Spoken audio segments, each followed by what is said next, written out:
إني أرجو الجنة وقرة أعين. اللهم إني نسألك علما نافعا ورزقا طيبا وعلما متقبلا. ربنا تقبل منا إنك أنت السميع العليم وتب علينا إنك أنت التواب الرحيم.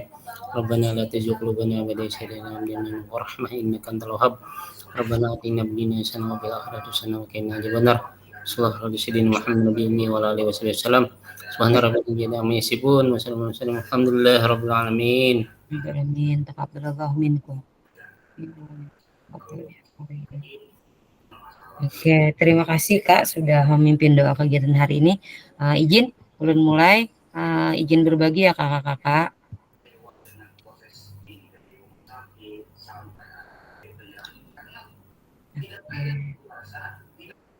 Apakah sudah nampak?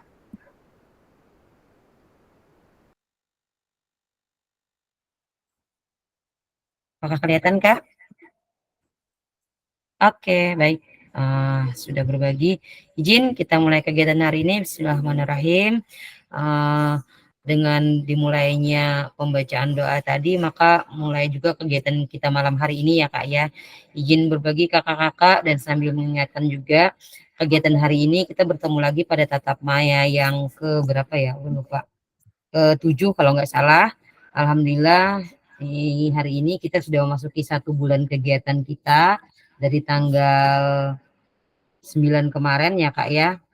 Dari tanggal 9 kita sudah memulai kegiatan. Alhamdulillah ini sudah di akhir bulan pada kegiatan kita hari ini dan mudah-mudahan nantinya bisa berjalan lanjut sampai di akhir kegiatan ya Kak ya. Hari ini yaitu hari Sabtu tanggal 28 September 2024 kita bertemu pada kegiatan modul 1.5 yaitu tentang pembelajaran berdiferensiasi atau pendekatan dengan peserta didik. Nah, di sini kita nanti akan membahas tentang kurikulum yang terdapat pada pembelajaran kita yaitu kurikulum merdeka dan terkait dengan metode atau strategi-strategi yang ada di dalamnya.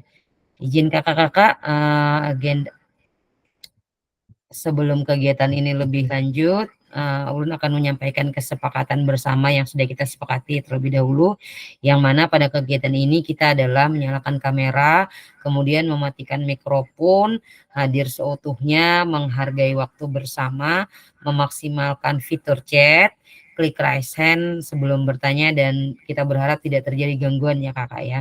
Tapi jika terjadi gangguan, ulun harapkan berkabar agar sesuatu hal bisa diatasi. Oke, lanjut.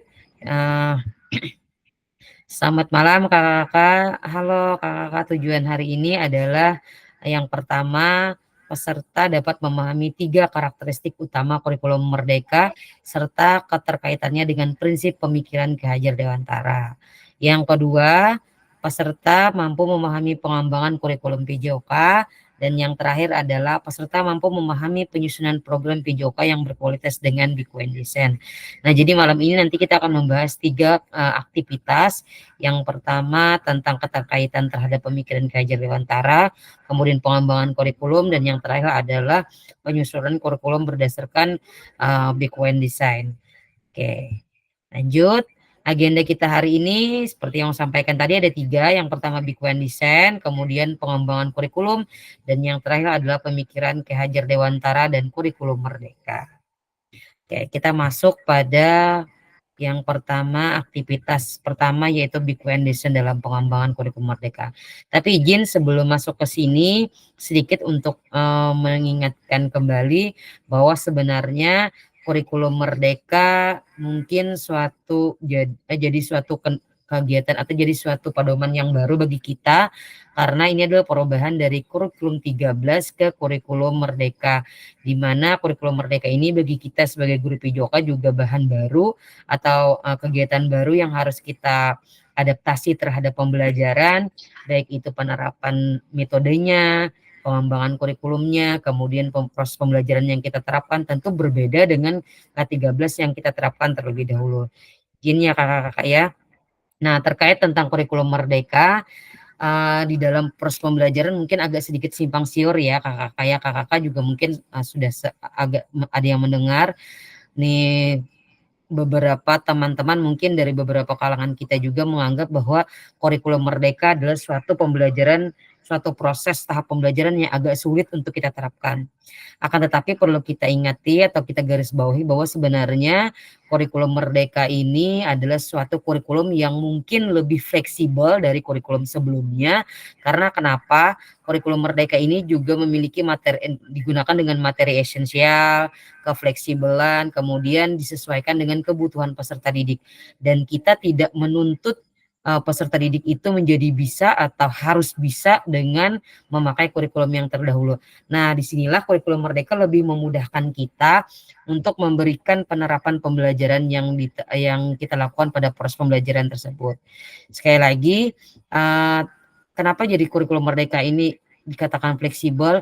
Karena dalam proses pembelajarannya itu lebih mudah kita terapkan ya kakak-kakak ya, terkait dengan modul kemarin 1.2 yaitu pemetaan aset, di mana dalam proses pembelajaran itu kita petakan sesuai aset yang ada. Jadi kita menggunakan kurikulum Merdeka disesuaikan dengan aset ada yang sekolah kita.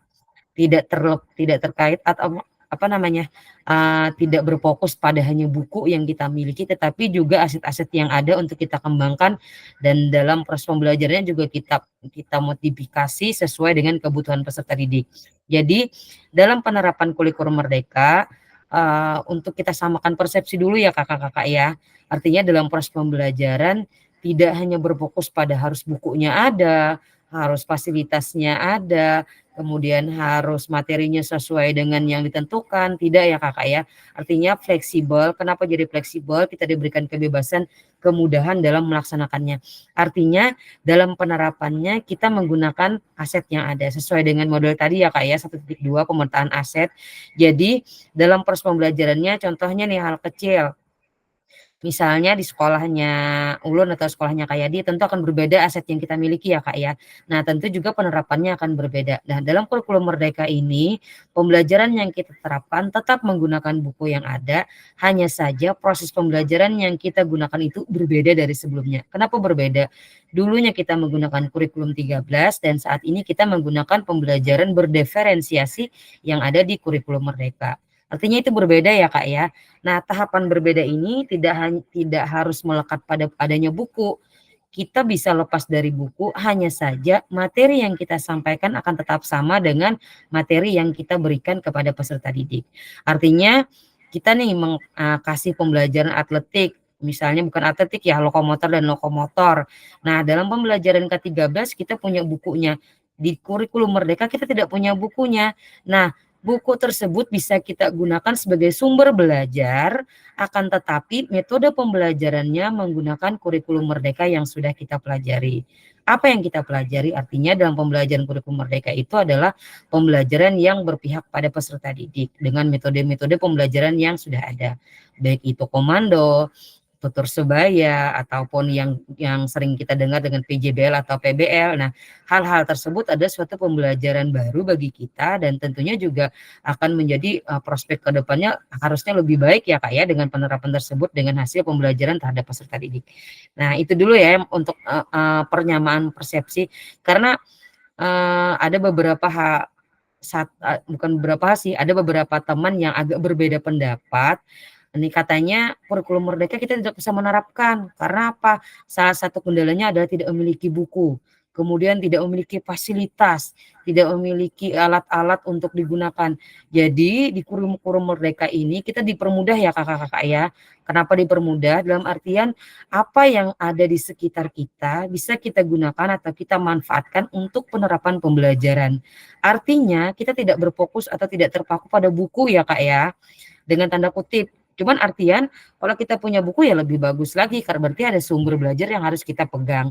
Nah, akan tetapi kita punya CP yang sudah ditentukan oleh kementerian atau Mas Menteri dan timnya sudah menentukan CP. Nah, kita tinggal mengembangkan CP tersebut diturunkan kepada tujuan pembelajaran. Artinya tujuan pembelajaran ditentukan sesuai dengan kebutuhan peserta didik, bukan terkait atau bukan berfokus pada buku atau sarana yang ada ya kakak ya.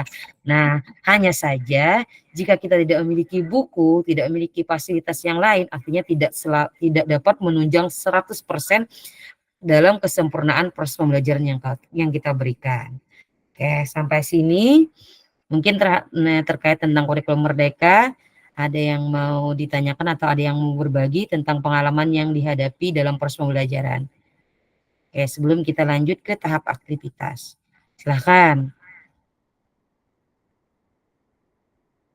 Oke, lanjut.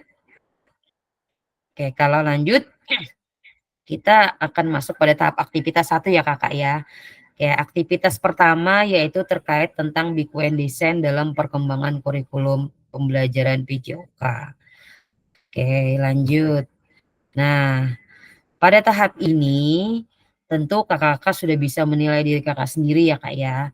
Nah, terkait tentang pemahaman kurikulum merdeka dari skala 1 sampai 10, menurut kakak nih, kakak sudah berada di tahap mana untuk penerapan kurikulum merdeka di dalam proses pembelajaran di sekolah kakak? Silahkan. Kalau misalnya memberi tanggapan 1 misalnya boleh, tapi dengan alasannya apa. Kemudian misalnya saya sudah menerapkan kurikulum merdeka dengan sekian, dengan setaranya 9, alasannya apa. Silahkan. Silahkan kita berbagi di kolom chat dan kita hari ini berdiskusi. Oke.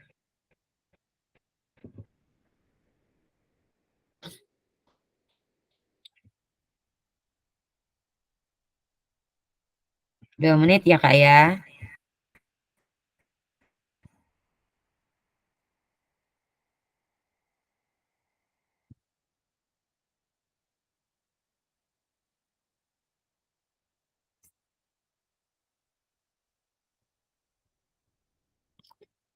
Ulun bagi di kolom chat.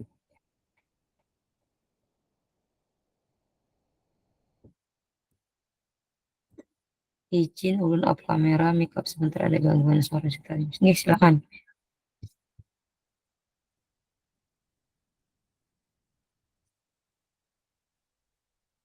10 berarti ada 2 yang kada masuk lah kak.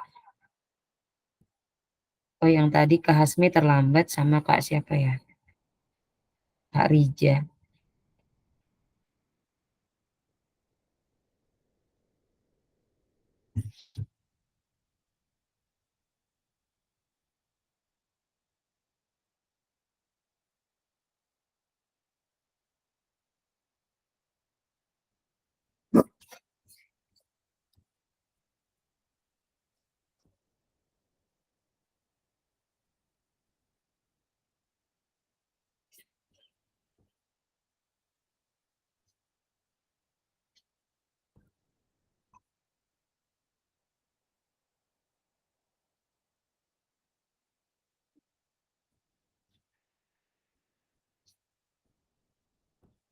Sambil absen kakak lah.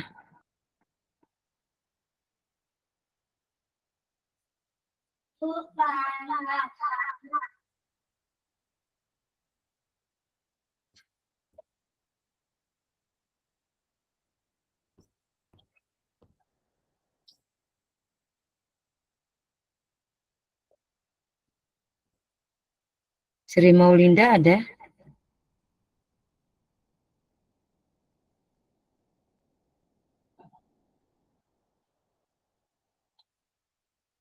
Oh ada.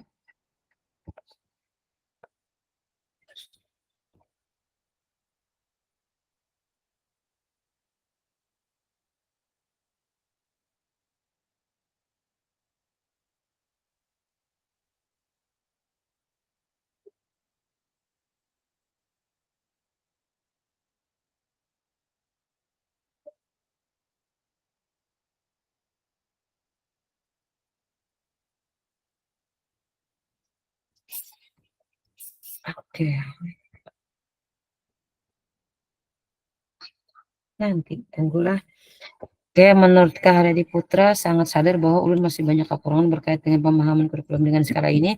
Sepertinya 5 Bu karena belum dapat menerapkannya dengan baik. Oke. Silakan Kakak menilai diri sendiri boleh. Artinya nantinya diharapkan setelah ini nanti ada peningkatan ya Kak Putra ya. Karena mulai tahun ajaran ini kelas 9 baru saja menggunakan kurikulum merdeka dan mulai memahami pembelajaran yang berpihak pada murid sejak mengikuti CGP. Alhamdulillah.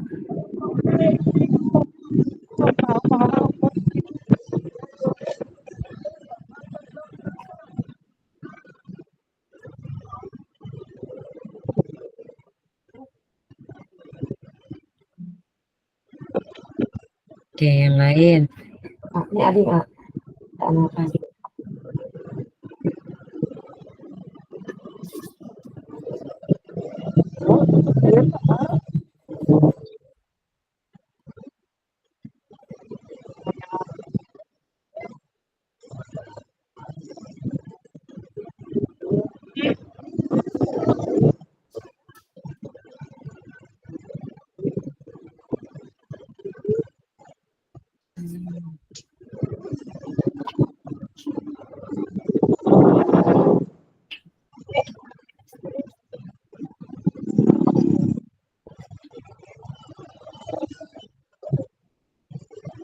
Oke, yang lain.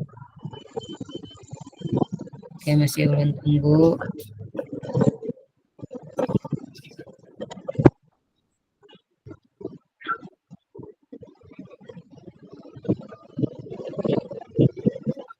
Oh iya, sambil yang lain mengetik, izin Kak Yadi, untuk Kak Rija itu ada konfirmasi dengan Kakak enggak? Ada Mas Ali mau kasih tahu nih apakah beliau hadir atau tidak?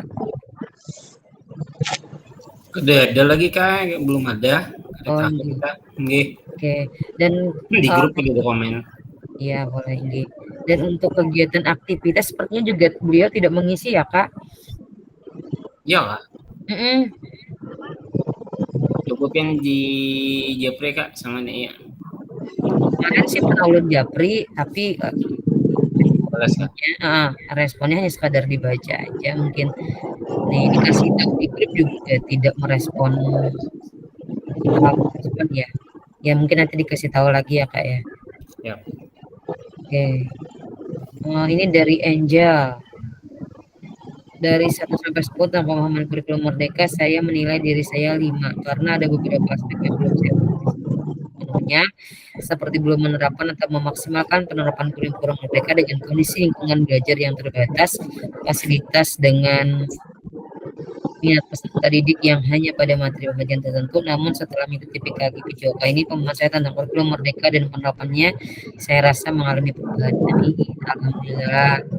Kalau menurut Kak Faisal, saya belum menguasai sepenuhnya, jadi saya masih perlu belajar. Jadi saya beri nilai diri saya hanya 1. Mudah-mudahan dengan mengikuti kegiatan ini saya bertambah, nilai saya pun bisa bertambah secara perlahan. Amin. Semua belajar Kak. Kalau menurut Kak Mas Nari, saya mungkin hanya berada di 5 karena pengetahuan dan pemahaman saya belum mengerti betul teknis pengajarannya. Oke, nanti kita sama-sama ya Kak ya, sama-sama berbagi. Oke, dari beberapa yang lain, ulun tunggu di kolom chatnya tentang skala pemahaman kita tentang kurikulum merdeka, tentunya dalam penerapan pembelajaran di sekolah Kakak ya Kak ya. Oke, dari beberapa tadi hampir rata-rata 5 atau malah di bawah 5 ya Kak ya. Artinya dalam proses pembelajaran kurikulum merdeka kita juga sama-sama belajar. Izin Kak Andi Atma, sepertinya mic-nya enggak ya? Atau Kak Andi Atma berada di mana ya? Oke, terima kasih Kak Andi Atma. Oke, sambil mengingatkan kembali ya Kak ya, artinya dalam kurikulum merdeka ini kita sambil belajar, sama-sama berbagi, sama-sama membersamai juga. Siapa yang tahu mungkin berbagi, kalau ulun kurang menguasai juga dibagi ya Kak ya. Kasih tahu, karena kita dalam proses pembelajaran ilmu itu perlu kita sama-sama bagi, karena nantinya tidak akan berkurang malah akan jadi bertambah. Pengalaman yang kita dapatkan juga perlu kita bagi dalam teman-teman agar apa yang sudah kita terapkan dalam proses pembelajaran tentunya bisa diterapkan juga oleh kawan-kawan dalam pembelajaran tersebut. Nah, terkait tentang kurikulum merdeka, seperti yang Un sampaikan tadi, ini adalah hal baru bagi kita di PJOK, terutama dalam proses pembelajarannya ya Kak ya. Artinya pada tahap proses pembelajaran kita perlu belajar sama-sama bagaimana sih caranya untuk menerapkan proses pembelajaran yang efektif, efisien terhadap proses pembelajaran PJOK kita. Kemudian bagaimana membersamai peserta didik untuk bisa menerapkan materi yang kita berikan dengan tidak memaksakan apa yang kita sampaikan kepada peserta didik, dengan catatan mereka bisa menerima dengan tenang, nyaman, aman, dan maksudnya dalam proses pembelajaran, keselamatan juga jadi hal penting dalam proses yang kita berikan. Nah, terkait tentang pembelajaran kurikulum merdeka, bagi kawan-kawan yang sudah mengikuti CGP ataupun kegiatan lainnya, pembelajaran berdiferensiasi bukan hal suatu yang baru, akan tetapi pengalaman baru juga untuk penerapannya dalam proses pembelajaran. Nanti kita sama-sama belajar, sama-sama menerapkan bagaimana sih pembelajaran yang berdiferensiasi dengan beberapa konten yang harus kita penuhi, baik itu kontennya, baik itu prosesnya, kemudian produk hasilnya yang akan nanti diperoleh pada proses pembelajaran tersebut. Oke, kita lanjut dulu ke tahap ini ya Kak ya. Oke, tadi skalanya ada beberapa skala. Mudah-mudahan dengan seiringnya waktu, kemudian sudah mengikuti kegiatan pagi ini dan dari pengetahuan yang lainnya, semoga nantinya penerapan pemahaman kurikulum merdeka nilainya akan bertambah ya Kak. Dan juga dengan penerapan tersebut kita bisa menjadi membiasakan diri kita dalam proses pembelajaran. Oke, ini ada Kak Maulinda nih. 5 katanya. Oke, hampir 5 sama juga ya dengan kakak yang lain. Izin membacakan dulu sebentar. 5 belum banyak menguasai dan belum maksimal dalam menerapkannya Kak, tapi setelah mengikuti ini sangat banyak belajar. Amin, alhamdulillah. Oke, kita belajar lagi ya Kak ya, sama-sama juga. Apa tujuan dari adanya pembelajaran PJOK di sekolah? Nah, tadi kita hanya mengetahui beberapa hal tentang, anggap saja kita baru mengetahui ya kayak tentang kurikulum merdeka. Kemudian penerapannya juga hanya beberapa penerapan, baik itu yang kelas baru ataupun nih sekolah yang baru, baik bertahap dari 1 ke 4, kemudian 2 ke 5, dan yang selanjutnya kalau sudah ada di 3 dan 6. Nah, pada tahap ini apa sih tujuan dari adanya pembelajaran PJOK di sekolah Kakak? Nah, terkait tentang kurikulum merdeka, kita berbagi lagi deh, mau sepertinya tidak usah di chat ya, kalau di chat agak lama. Kita secara lisan saja menyampaikan apa sebenarnya tujuan dari adanya pembelajaran PJOK di sekolah. Silakan, ini dari Kak mana nih? Yang atas dulu nih, Kak Faisal Rija. Silakan Kak Faisal Rija.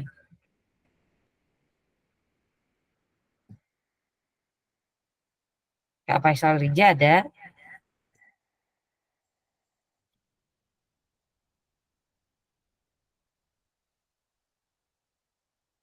Masih ada gangguan. Oke, boleh. Kalau begitu Kak Kak Ketua aja, Gin. Silakan Kak Ketua.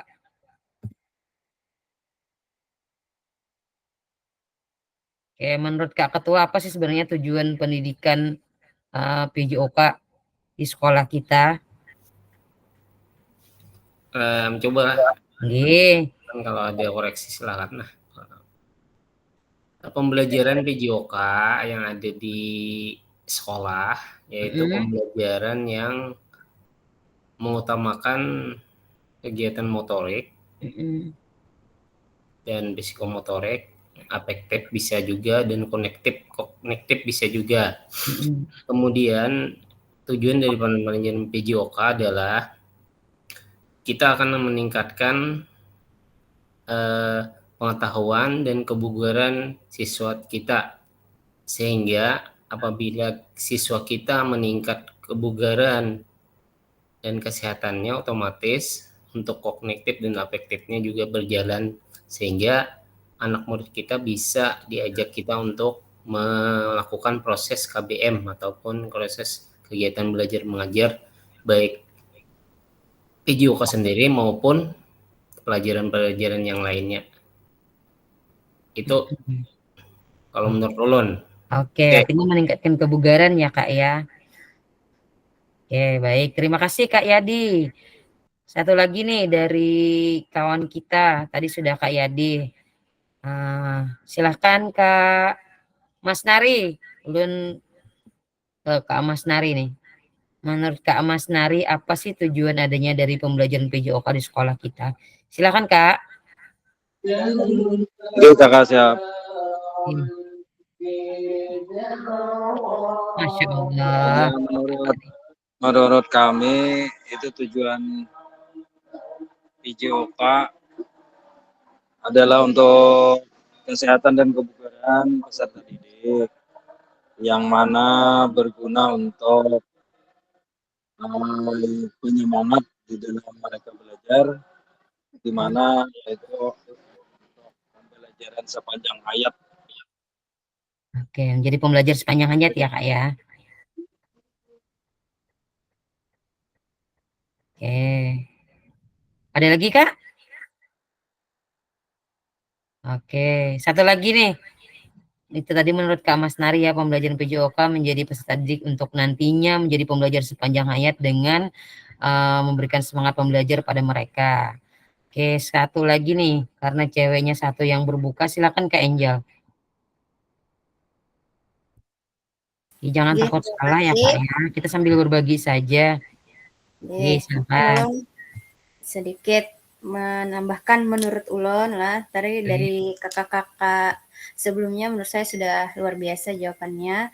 Kalau menurut Ulun apa tujuan dari PJOK sendiri khususnya untuk saya pribadi kepada peserta didik itu tadi meningkatkan keterampilan motorik baik itu mental, sosial melalui aktivitas jasmani yang dilakukan saat pembelajaran di sekolah, kemudian juga melewati PJOK peserta didik bisa kita ajari bagaimana gaya hidup sehat yang tentunya tujuannya untuk meningkatkan kebugaran jasmani mereka dan juga melewati PJOK kita bisa mengajarkan pengembangan karakter dan sikap positif pada peserta didik serta juga melewati aktivitas pembelajaran PJOK kita juga bisa membentuk mental dan juga kesehatan mereka.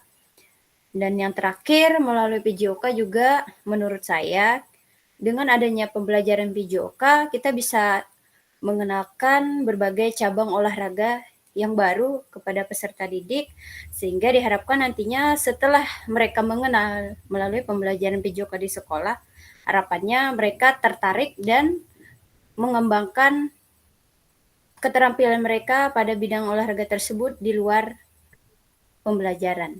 Ya. Mungkin itu saja dari Ulun. Terima kasih. Oke, terima kasih Kak Angel, terima kasih Kak yang lain. Kita sepakat ya Kak ya, artinya dalam proses pembelajaran PJOK tidak hanya sebatas motorik, tetapi juga mental, sosial, emosional itu menjadi patokan pertama juga ya untuk pengembangan proses peserta didik. Akan tetapi dalam proses pembelajaran PJOK tujuannya juga tetap di pengembangan kognitif, afektif, dan psikomotorik ya Kak ya. Jadi dengan tujuan apa yang diberikan kepada peserta didik nantinya akan menjadi pembelajar sepanjang hayat. Oke, terima kasih kakak-kakak yang sudah berbagi. Kita lanjut ya Kak ya. Oke, berikutnya adalah tadi kita sudah ke sini, kita lanjut. Nah, ini membacakan saja ya. Menurut capaian pembelajaran PJOK Kurikulum Merdeka 2024, pendidikan jasmani, kesehatan dan olahraga bertujuan sebagai pembelajar bagi peserta didik dalam 1. Mengembangkan, menerapkan, dan mengevaluasi keterampilan konsep strategi gerak yang akan menjadi disposisi untuk berpartisipasi dalam berbagai aktivitas jasmani dengan penuh percaya diri, kompetensi, dan kreativitas, membantu dan memberi dukungan mereka dalam memilih gaya hidup sehat dan aktif secara jasmani. Nah, membangun dan menerapkan keterampilan sosial dan emosional melalui konteks pembelajaran yang menekankan nilai-nilai Firefly, kerja tim, dan inklusivitas, dan menanamkan apresiasi dan mengembangkan sikap positif untuk aktif secara jasmani sepanjang hayat sebagai upaya peningkatan keseluruhan kualitas hidup. Nah, ini adalah capaian pembelajaran PJOK 2024 ya Kak ya, bersama dengan yang dibacakan Kak Angel tadi. Nah, artinya ini adalah sudah ditentukan oleh pemerintah, tinggal kita mengembangkan, menerapkan, dan mengevaluasi gerakan-gerakan yang akan kita berikan atau kita sampaikan kepada peserta didik. Kemudian di sini ada memberikan dukungan, kemudian memilih gaya hidup sehat yang aktif dan dengan jasmani, dan yang terakhir adalah membangun, menerapkan keterampilan sosial emosional peserta didik tersebut. Nah, lanjut. Mari berdiskusi sesuai pertanyaan pada slide ini. Silahkan tulis di kolom chat atau raise hand untuk menyampaikan pendapat. Oke, kita di kolom chat saja ya, atau tadi karena sudah saya pilih, kita nanti bisa kolom chat atau nanti saya bacakan. Oke, terlepas dari kurikulum apapun, apakah selama ini kakak-kakak sudah memahami dengan baik tujuan mata pelajaran dan menjadikannya sebagai acuan? Oke, 1 menit silahkan isi di kolom chat. Nanti yang sudah masuk atau tadi sudah ada 3 orang, nanti sisanya akan saya panggil ya, sambil kita mengenal, sambil bersuara aktif di dalam kegiatan. Oke, silakan 1 menit. Terlepas dari kurikulum apapun, apakah selama ini kakak-kakak sudah memahami dengan baik tujuan mata pelajaran dan menjadikannya sebagai acuan? Kita berbagi diskusi ya Kak ya. Oke, sambil membacakan yang tadi, masih tentang tahap penilaian tadi, masih ada yang mengisi. Kalau Rauda, saya menilai diri saya hanya 3 karena saya belum memahami dan menguasai sepenuhnya bagaimana menerapkannya. Yang tadi ya Kak ya. Oke.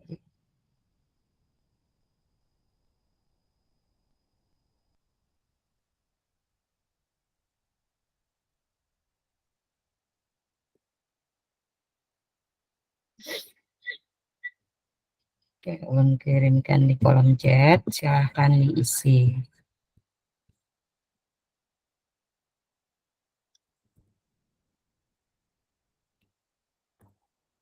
Oke.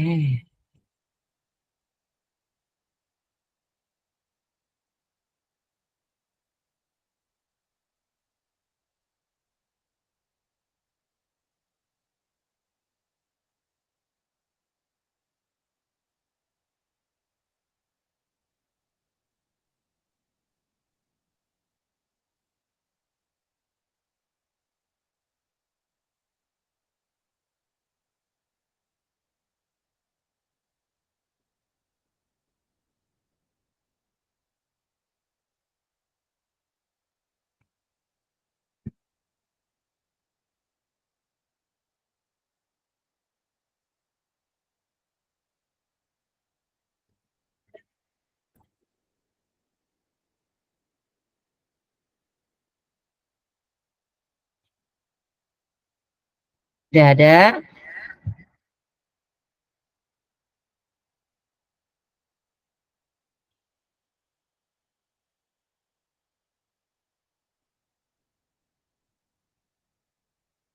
Sih, ulun tunggu.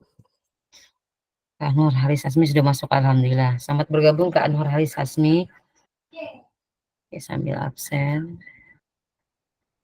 Nur Haris Hasmi.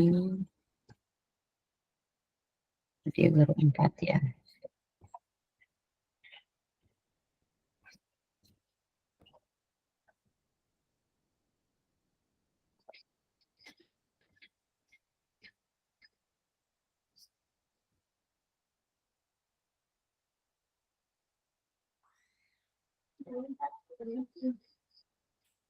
Hmm? Belum, tunggulah.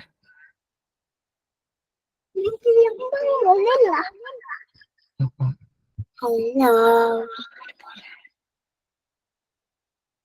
Dah, mana? Yuk, sejam lagi, Umi akan ke sana. Ayo.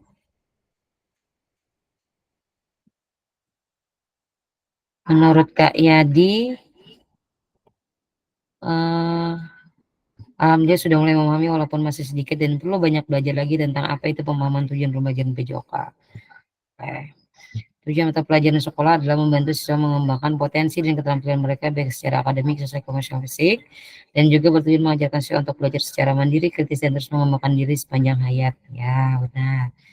Terus sampai dengan yang buku. Oke. Yang lain?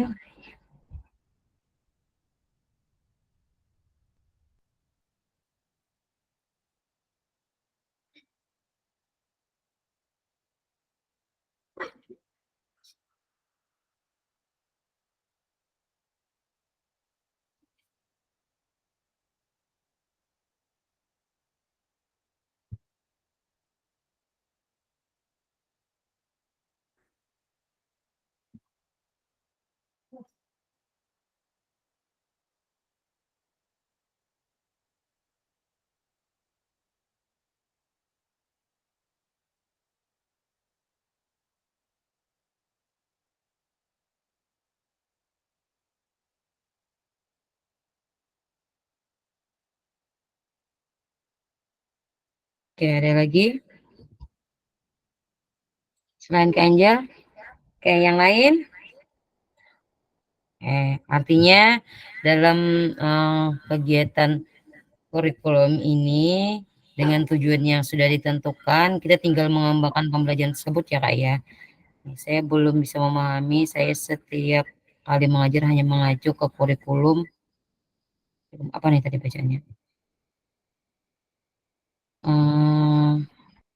Saya belum begitu memahami, saya setiap kali mengajar hanya mengacu ke kurikulum yang telah disediakan oleh pemerintah dan sesuai arahan dari pihak sekolah serta buku-buku yang tersedia di sekolah, sehingga acuan saya berpatokan pada apa yang ada di sekolah dan disediakan oleh sekolah. Yaitu pelaksanaannya Kak.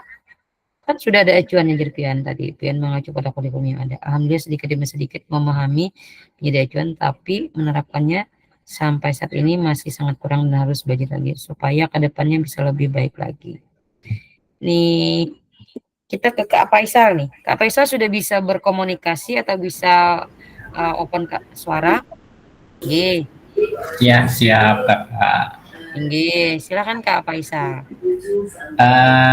Apa itu Kakak yang masalahnya tadi kan? Nggih, ini ulun bacakan lah. Nah, guys. Dari kurikulum apapun, apakah selama ini Kakak sudah memahami dengan baik tujuan mata pelajaran dan menjadikannya sebagai acuan? Nah, menurut Kakak, saya belum bisa begitu memahami. Saya setiap kali mengajar hanya mengacu ke kurikulum yang telah disediakan oleh pemerintah dan sesuai arahan dari pihak sekolah, serta buku-buku yang tersedia di sekolah, sehingga acuan saya berpatokan pada apa yang ada di sekolah dan disediakan oleh sekolah saja. Oh iya. Oh ya, maksudnya saya ngajar di sekolah itu umpamanya kan materinya hari ini umpamanya permainan bola kecil. Jadi yang saya ajarkan masalah permainan bola kecil saja.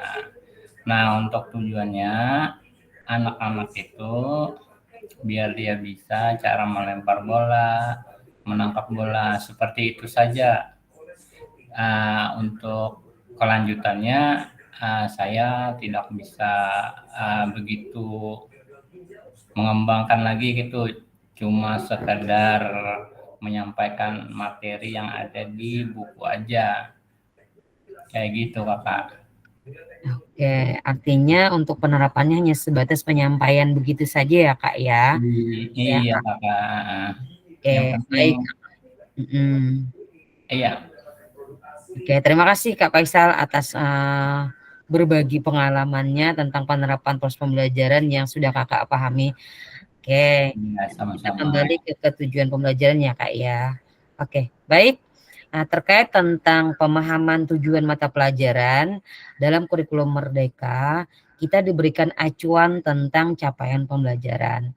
Nah, dari situlah Kak Faisal, kita memiliki tujuan-tujuan yang akan kita kembangkan sesuai dengan capaian yang ada. Kalau saat ini ada capaian yang baru, kalau bukan tidak salah ya, sudah terbit bukan kurikulum, capaian yang baru terkait kurikulum Merdeka yang kita laksanakan. Nah, dari capaian tersebut Kak Faisal, kita bisa mengembangkannya untuk menjadi tujuan pembelajaran yang disesuaikan dengan sekolah Kakak. Oh, misalnya sekolah Kakak tadi nih hanya punya buku saja atau misalnya dan punya bola kasti.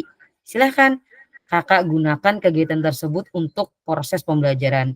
Dalam permainan bola kasti kan bisa Kakak pakai tuh kegiatan lokomotor, non-lokomotor, manipulatifnya. Jadi tidak hanya terpaku pada satu materi kasti saja. Nah, begitu Kak Faisal. Artinya proses pengembangan pembelajaran ini tidak berfokus atau tidak terpaku pada sarana yang kita miliki.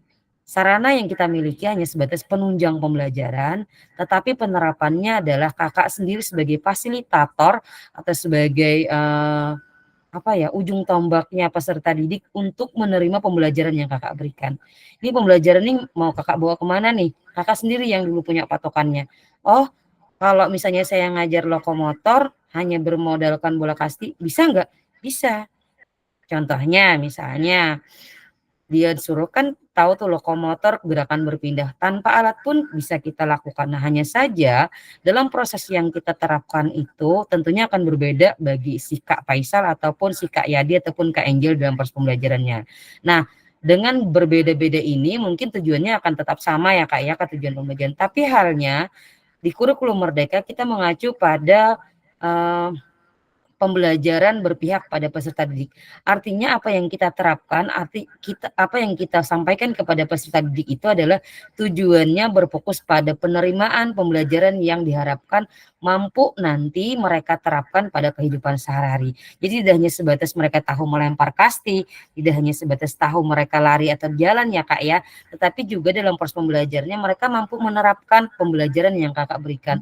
Oh ternyata dalam proses pembelajaran ini misalnya tadi kayak gerakan lokomotor, ternyata lari ini adalah suatu gerakan lokomotor. Dan tidak hanya gerakan lari saya dalam kegiatan lokomotor itu, ada gerakan lompat, loncat, dan itu bisa Kakak terapkan dalam proses pembelajaran. Dan izin ya Kak ya, untuk kegiatan kurikulum Merdeka, contoh hal kecil tadi seperti lokomotor, itu banyak sekali loh kegiatan-kegiatan yang tentunya bisa disampaikan kepada peserta didik walaupun tidak menggunakan alat. Untuk mereka bisa menganalisis ataupun memahami apa sebenarnya gerakan lokomotor.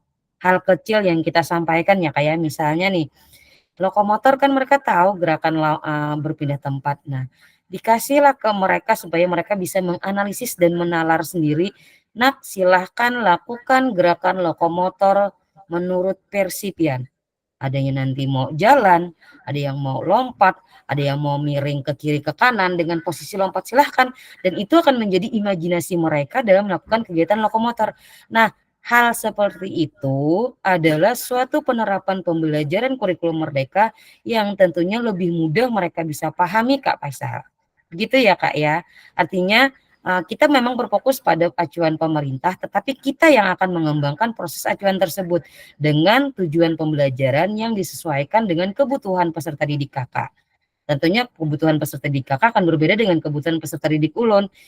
Tergantung latar belakangnya. Nah, itu lagi nantinya karakteristik peserta didiknya, apakah di sekolahan Kakak ada yang disabilitas atau tidak, kemudian adakah yang berkebutuhan khusus lainnya. Nah, itu tentunya akan berbeda nanti asesmen yang akan Kakak buat ataupun rancangan pembelajaran yang akan Kakak buat.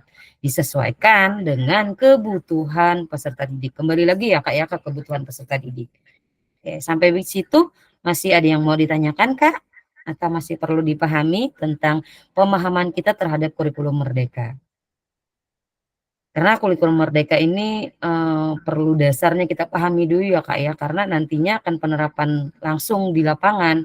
Apa sebenarnya kurikulum Merdeka, bagaimana caranya kita mengembangkan, dari mana kita mengembangkannya. Nah, itu perlu kita dalami dulu agar nantinya dalam proses penerapannya kita tidak salah jalan atau tidak salah pelaksanaannya. Oke, ada lagi kakak-kakak? Oke, lanjut.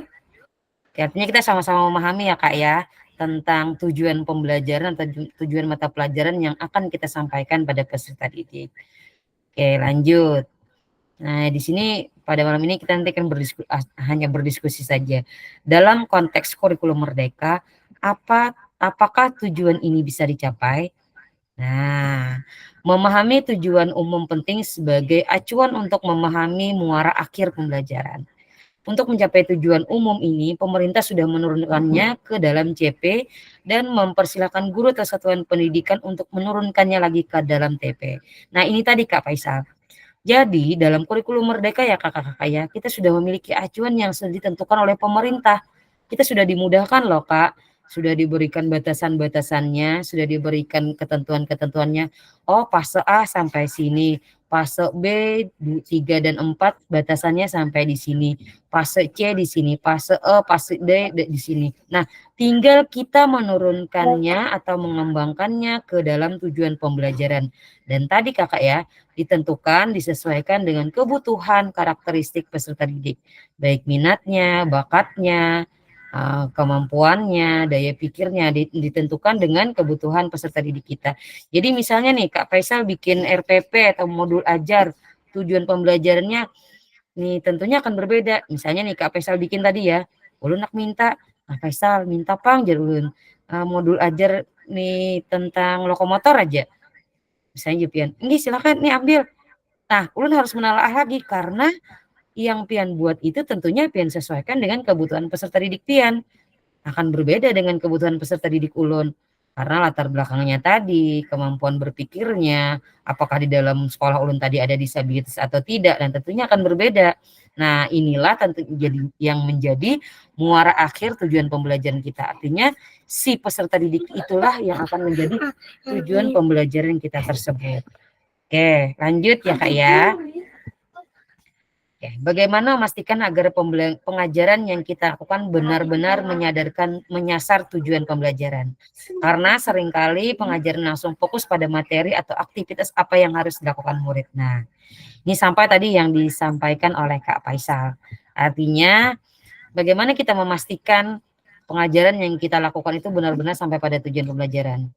Kita sebagai guru, kita sebagai fasilitator tentunya harus bisa memastikan ya Kak ya, bahwa tujuan yang kita sampaikan tercapai. Artinya apa yang kita inginkan dalam proses pembelajaran tersebut sampai kepada peserta didik yang menerima atau mengikuti kegiatan proses pembelajaran yang kita berikan. Nah, karena seringkali pengajaran langsung berfokus pada materi atau aktivitas apa yang harus dilakukan murid. Jangan sampai nanti kita berfokus pada materi saja ya Kak ya.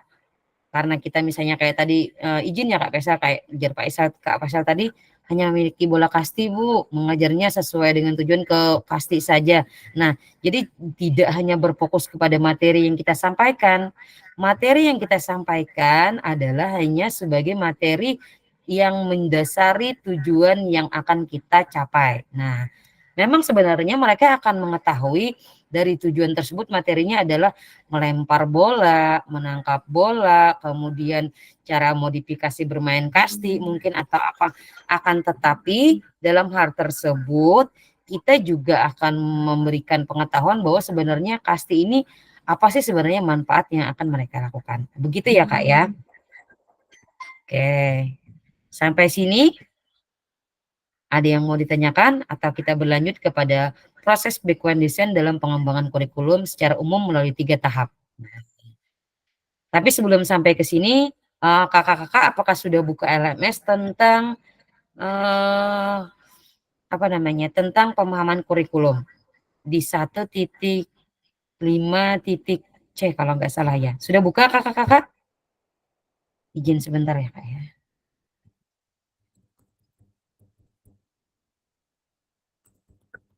Oke, sudah.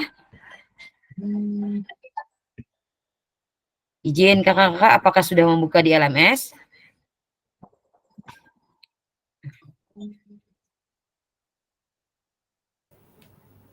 Sudah sebagian. Oke, sudah sebagian alhamdulillah. Oke. Kalau sudah artinya sudah mengetahui ya Kak ya bahwa apa yang dipelajari sudah ada materi yang akan kita pahami di sini. Oke, izin sebentar ya Kak ya.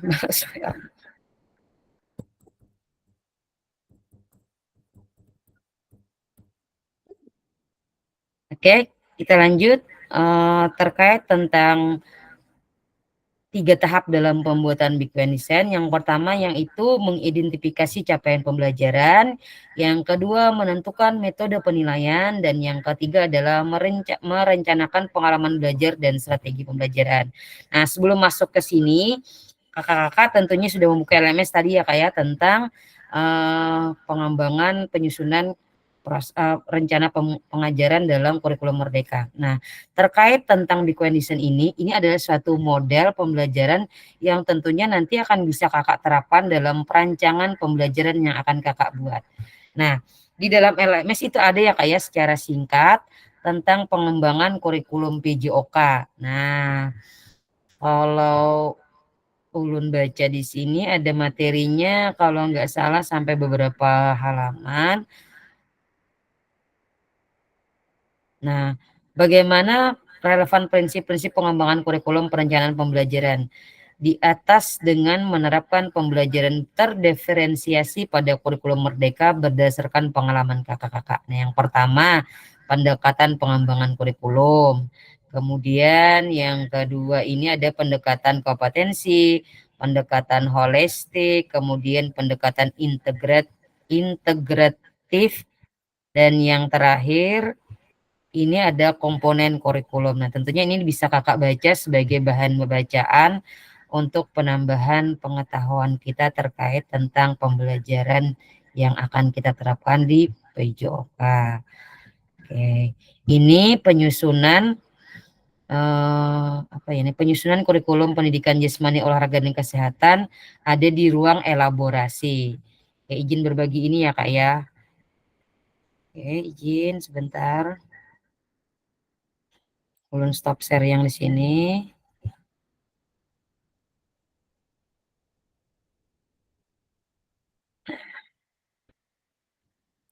Terlihat Kak? Oke, ini ada di LMS di tahapan elaborasi ya Kak ya. Nah, ini pengembangan kurikulum pendidikan jasmani, olahraga dan kesehatan di elaborasi isi penyusunan program PJOK. Sebagaimana sudah kita bahas sebelumnya, kakak-kakak tidak lagi dipaksa mengenai konten apa yang harus diajarkan kepada peserta didik dalam konten kurikulum kekinian yang berbasis standar. Pemerintah pusat hanya menyediakan serangkaian standar Permendikbud-Ristek nomor 7 tahun 2002 tentang standar isi melalui penetapan capaian pembelajaran yang harus dicapai oleh peserta didik untuk tiap fasenya. Standar tidak memberikan resep yang berisi konten apa saja yang harus diajarkan dan bagaimana konten disampaikan. Nah, ini terkait tentang capaiannya kayak barangkali ini menggembirakan karena kakak-kakak dapat menyusun program yang relevan dengan kultur gerak di mana peserta didik tinggal. Nah, disesuaikan dengan latar belakang mereka ya Kak ya. Di sisi lain, kebiasaan kita selama ini yang dimanja dengan ketersediaan konten pembelajaran akan menjadi tantangan yang tidak mudah dalam pengembangan kurikulum. Dengan mengacu pada standar, kakak-kakak dituntut untuk mengidentifikasi apa yang bernilai untuk diketahui dan dilakukan peserta didik kita yang pada akhirnya menjadikan peserta didik kompeten dalam gerak untuk bekal aktif bergerak secara jasmania sepanjang hayat. Pembelajaran ini disusun dengan mengacu secara mayoritas pada buku LAN dan teknil. Nah, ini ya Kak ya. Artinya dari tadi yang kita sampaikan bahwa pembelajaran tersebut berfokus pada peserta didik. Jadi mungkin dalam pengembangannya kita juga diharuskan untuk kreatif ya Kak ya dalam menentukan proses pengembangan pembelajaran tersebut. Nah, oke di sini ada beberapa tahapan yang tentunya akan bisa Kakak pahami juga dalam standar pengisian pengajaran PJOK. Nah, ini banyak ya Kak referensi-referensinya. Penyusunan rencana pembelajaran, nah penyusunan program pembelajaran PJOK. Nah, penyusunan program pembelajaran PJOK. Dalam menyusun program PJOK melalui pengembangan kurikulum, kakak-kakak tidak bisa mengabaikan beberapa faktor secara langsung dan tidak langsung mempengaruhi keputusan-keputusan pengembangan. Setidaknya ada 6 faktor yang mempengaruhi pengembangan program PJOK. Yang pertama, kebutuhan dan karakteristik peserta didik. Yang kedua adalah konteks masyarakat. Yang ketiga waktu, kemudian alokasi jam pengajaran, cakupan dan tahapan, dan yang terakhir adalah teknologi. Nah, ini ada beberapa pembahasannya, bagian-bagian yang sudah dijabarkan dalam 6 faktor yang harus kita ketahui. Salah satunya adalah kebutuhan karakteristik peserta didik. Ada beberapa cara untuk mengidentifikasi kebutuhan dalam menyusun program PJOK. Yang pertama, kakak-kakak menjadi seorang pendengar. Ketika menjadi pendengar, kakak-kakak akan sering mendengarkan dengan penuh perhatian dan sistematis. Kita juga akan mendengarkan fakta, perasaan, dan perspektif. Sebagai orang dewasa, kita jarang mendengarkan dengan serius tentang apa sebenarnya yang dikehendaki disampaikan oleh peserta didik kita. Selain mendengarkan, ada banyak cara untuk mengidentifikasi kebutuhan peserta didik. Beberapa cara tersebut diantaranya adalah pengamatan terhadap performa peserta didik, mengidentifikasi kesulitan mereka, menemukan informasi apa saja yang mereka lakukan di luar sekolah, berbicara dengan orang tua atau wali murid untuk mendapatkan perspektif yang berbeda, melakukan survei dan analisis kebutuhan. Ketika kebutuhan ini teridentifikasi, kakak-kakak dapat menganalisis dan menggunakan informasi ini untuk mengidentifikasi gap atau jarak antara keterampilan dan pengetahuan yang mereka miliki saat ini dan apa yang mereka inginkan untuk dikuasai. Nah, dari sini ya kakak-kakak ya, untuk menentukan tujuan yang ingin kakak capai, tentunya kita harus salah satunya adalah mengetahui kebutuhan karakteristik peserta didik. Nah, untuk mengetahui kebutuhan karakteristik peserta didik tadi ada beberapa cara, baik itu mengidentifikasi latar belakangnya, kemudian mencari informasi-informasi dari pihak-pihak yang terkait, baik itu sekolah ataupun pihak dari orang tuanya. Oke, sampai sini ada yang mau ditanyakan? Oke, izin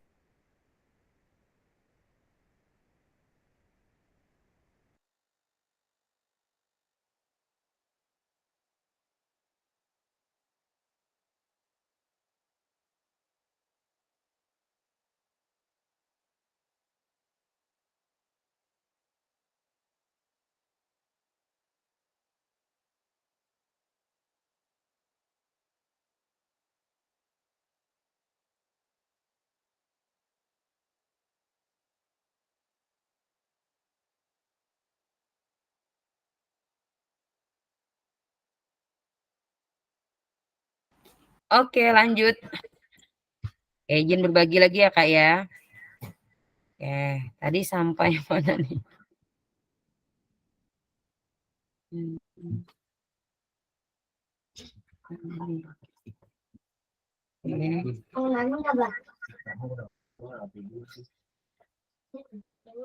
Udah nampak, Kak? Nah, oke. Pesan kunci untuk Big One Design adalah Big One Design merupakan proses sistematis yang memastikan kesesuaian kurikulum dengan capaian pembelajaran yang diinginkan. Big One Design juga pada akhirnya membantu guru menyelaraskan antara tujuan, langkah pembelajaran, dan penilaiannya. Nah, ini terkait tentang Big One Design tadi ya, Kak ya.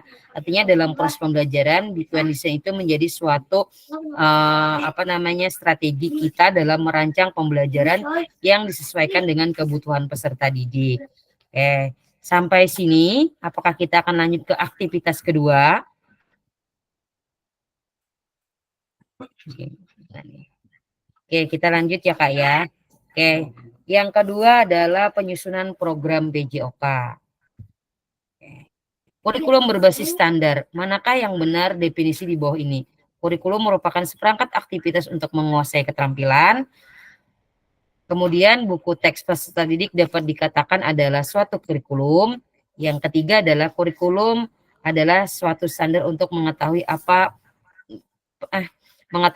yang peserta didik harus pelajari, meliputi keterampilan, pengetahuan, dan sikap. Nah, dari ini ya, Kak ya, kita sudah mengetahui bahwa sebenarnya kurikulum itu definisinya yang mana. Kurikulum adalah suatu standar untuk mengetahui apa yang peserta didik harus pelajari, meliputi keterampilan, pengetahuan, dan sikap. Dari zaman dulu kita sudah mengetahui ya, kayak artinya dalam penerapan pembelajaran kita menerapkan afektif, psikomotorik, dan kognitif dalam penilaian yang kita lakukan pada peserta didik. Nah, tentunya kegiatan tersebut juga akan kita laksanakan atau kita terapkan pada proses pembelajaran. Lanjut. Komponen kurikulum pada satuan pendidikan pelaksanaan kurikulum merdeka. Yang pertama adalah struktur kurikulum, yang kedua capaian pembelajaran, yang ketiga pembelajaran dan asesmen, yang keempat penggunaan perangkat ajar, dan yang kelima adalah kurikulum satuan pendidikan. Komponen kurikulum satuan pendidikan dikembangkan dan digunakan di satuan pendidikan terdiri dari karakteristik satuan pendidikan, visi, misi, dan tujuan satuan pendidikan, pengorganisasian, pembelajaran, dan perencanaan pembelajaran. Nah, ini dari sumber belajar ya, Kak ya. Dari sumber Menteri Pendidikan, Kebudayaan, Riset, dan Teknologi Republik Indonesia tahun 2022 halaman 72. Oke, nah, ini terkait tentang kurikulum.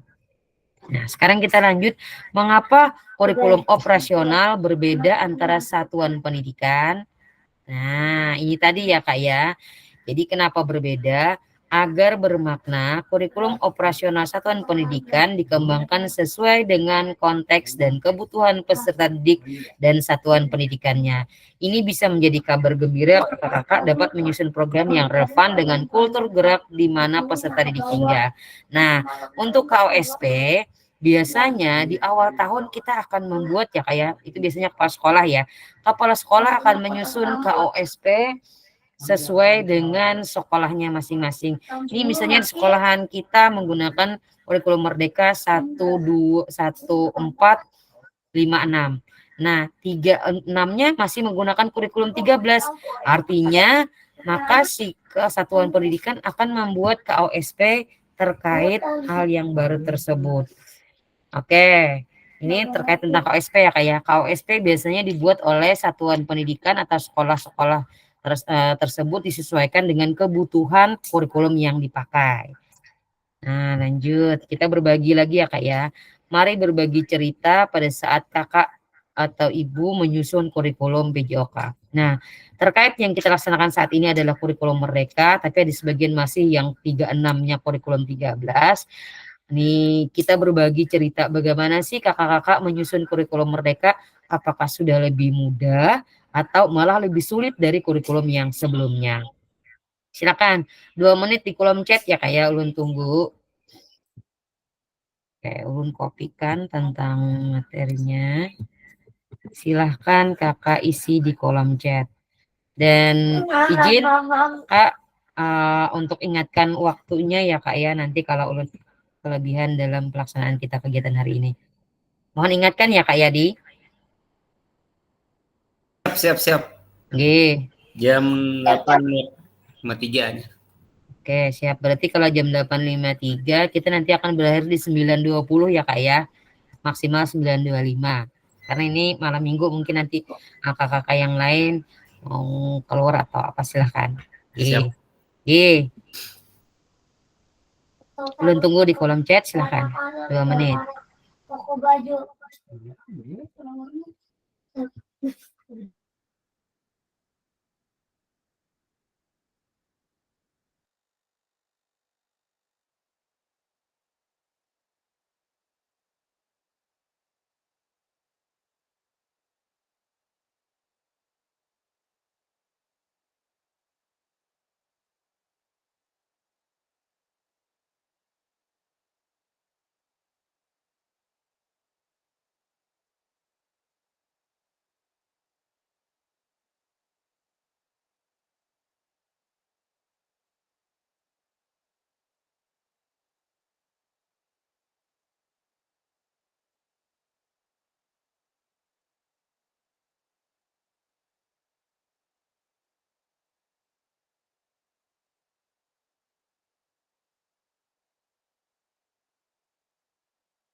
Silahkan Kak.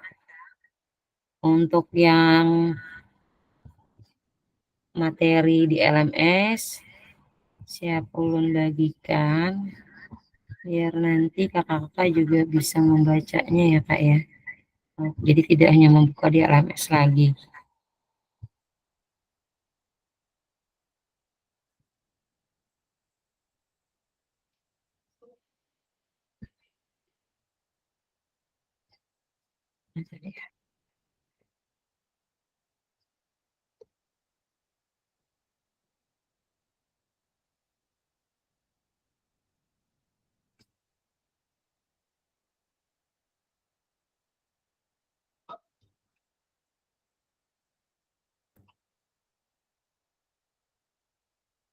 Oke. Di grup WA ada ulun bagi tentang materi yang kita bahas malam ini terkait secara ringkas yang ada di LMS ya Kak ya. Tapi setidaknya bisa menjadi bahan bacaan kakak-kakak untuk nantinya pengisian kegiatan di LMS. Nah, dalam tahap ini untuk 6 faktor yang mungkin mempengaruhi dalam penyusunan program pembelajaran PJOK tadi sudah kita bahas, ada 6, termasuk yaitu adalah salah satunya kebutuhan dan karakteristik peserta didik. Kemudian ada juga konteks masyarakat. Nah, konteks masyarakat ini berkaitan dengan lingkungan. Nah, nanti bisa kakak baca sendiri terkait tentang 6 faktor yang mempengaruhi dalam pembuatan perencanaan pembelajaran yang disesuaikan dengan kebutuhan peserta didik. Oke. Sambil ulun tunggu di kolom chat. Kalau menurut pun, iya bentar lah. Nanti. Kalau menurut Kak Yadi, alhamdulillah sekarang sudah banyak aplikasi tentang bagaimana menyusun kurikulum PJOK, BKTM. Iya benar. Kayak terkait tentang aplikasi PMM, kita dimudahkan ya Kak ya. Kenapa dimudahkan? Kita bisa mengambil modul ajar orang lain untuk tidak kita adopsi di sekolah kita, akan tetapi juga disesuaikan dengan kebutuhan kita ya Kak ya. Contohnya saja, kita tinggal cari fase berapa yang mau kita ambil, materi apa, terkait tentang materi disesuaikan. Nah, kemudian tinggal kita ganti itu. Nah, tapi disesuaikan dengan kebutuhan. Nah, tapi dengan cara itu juga dimudahkan untuk penerapan pembuatannya yang kita sudah mengidentifikasi peserta didik kita tadi dengan 6 faktor yang sudah kita ketahui. Salah satunya adalah karakteristik kebutuhannya. Oke, kalau menurut siapa tadi nih? Membaca. Angel, selain fleksibel, penyusunan kurikulum Merdeka juga sangat memudahkan karena sudah disediakan ATP, CP, dan TP, modul ajar DPMM, sehingga saya yang awalnya kesulitan menyusun kurikulum PJOK merasa terbantu dengan akses tersebut, yang kemudian bisa saya sesuaikan dengan kembangkan penerapannya dalam pembelajaran PJOK. Iya benar, itu tadi ya Kak ya. Kita sudah diberikan kemudahan oleh pemerintah dengan ketentuan-ketentuan capaian pembelajarannya sudah diberikan, pengembangan tujuannya tinggal kita sesuaikan. Nah, hanya saja untuk penyusunan pengembangannya ini itu tadi yang disesuaikan dengan kebutuhan kita. Kenapa disesuaikan dengan kebutuhan kita?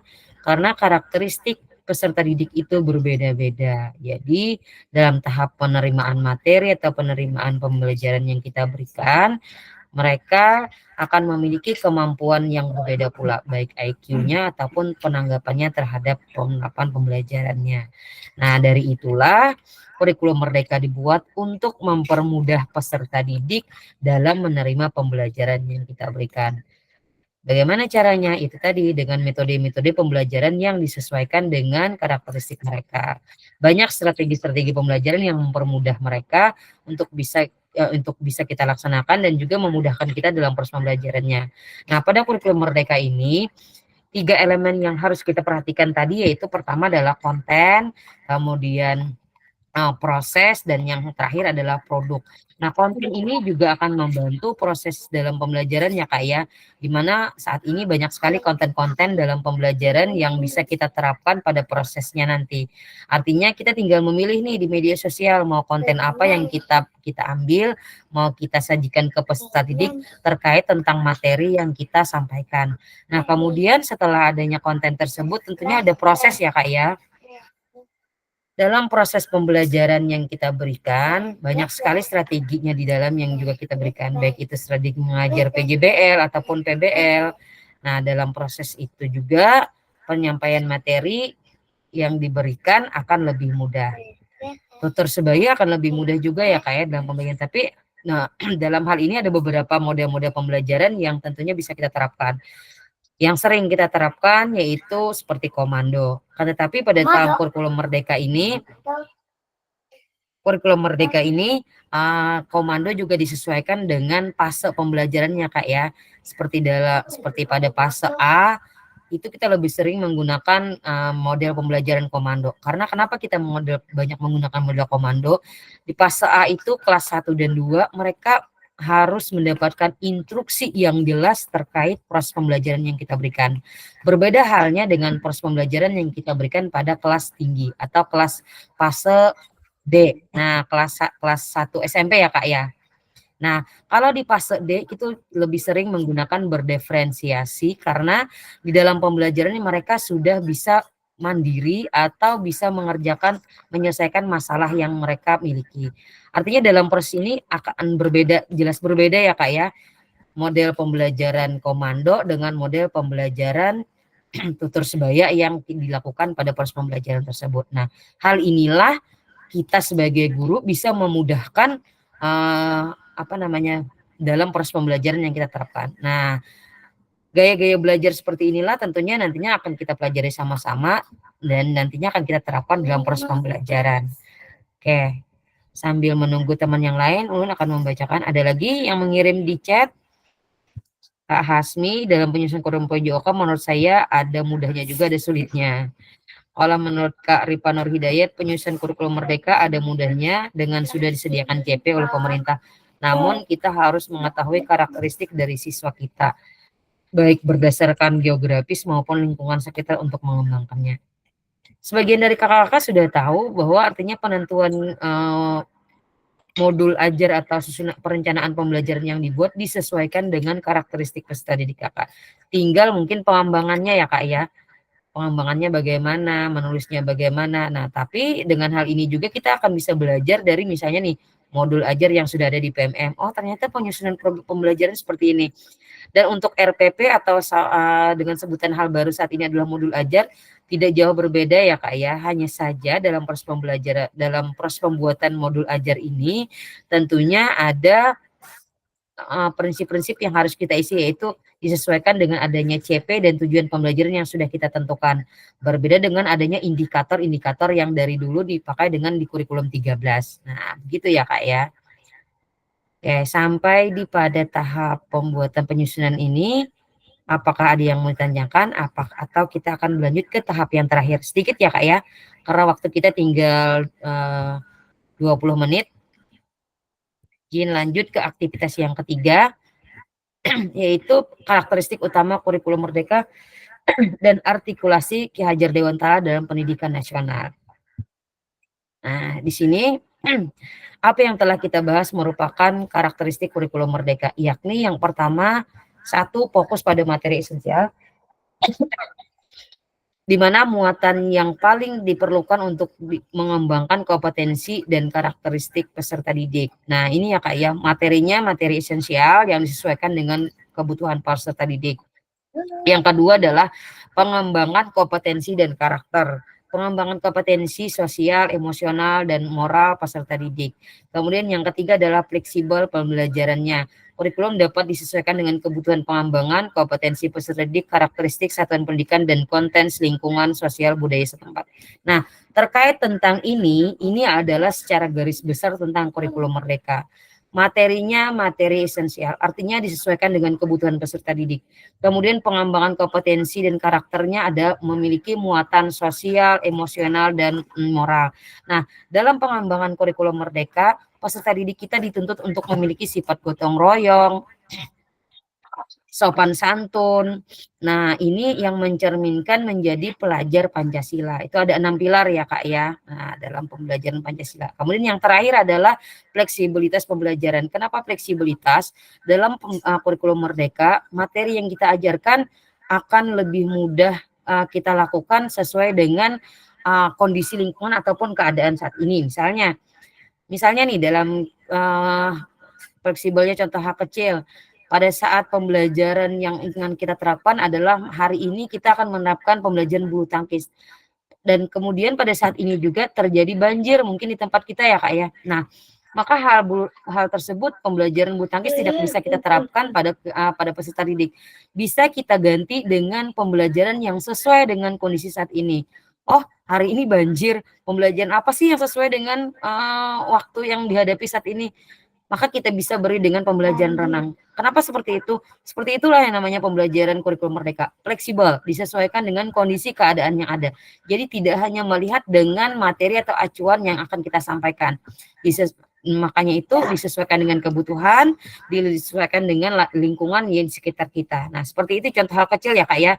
Itu misalnya perubahan materi pembelajaran. Jadi tidak memaksa untuk peserta didik harus melaksanakan bulu tangkis pada hari itu, dilihat dengan kondisi kita keadaannya banjir, tetapi kita bisa mengganti materi tersebut dengan kegiatan renang. Nah, kemudian hal yang lain tadi, fleksibelnya lagi, misalnya nih, kalau dalam keadaan pembelajaran kita menerapkan materi yang berkaitan dengan pendidikan kesehatan, tapi pada saat itu bertepatan dengan adanya kegiatan seleksi O2SN atau yang lainnya. Nah, maka bisa dimasukkan kegiatan materi yang terkait dengan kegiatan tersebut. Tidak hanya memaksa pada materi yang akan kita terapkan pada jam yang sudah kita tentukan. Nah, begitu ya Kak ya, untuk fleksibel pembelajarannya.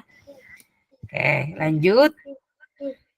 Terakhir, Ki Hajar Dewantara menggarisbawahi bahwa maksud pendidikan adalah menuntut segala kodrat yang ada pada anak-anak agar mereka dapat mencapai keselamatan dan kebahagiaan yang setinggi-tingginya baik sebagai manusia maupun sebagai anggota masyarakat. Oleh sebab itu, pendidik itu hanya dapat menuntun tumbuh atau hidupnya kekuatan kodrat yang ada pada anak-anak agar dapat memperbaiki lakunya bukan dasarnya.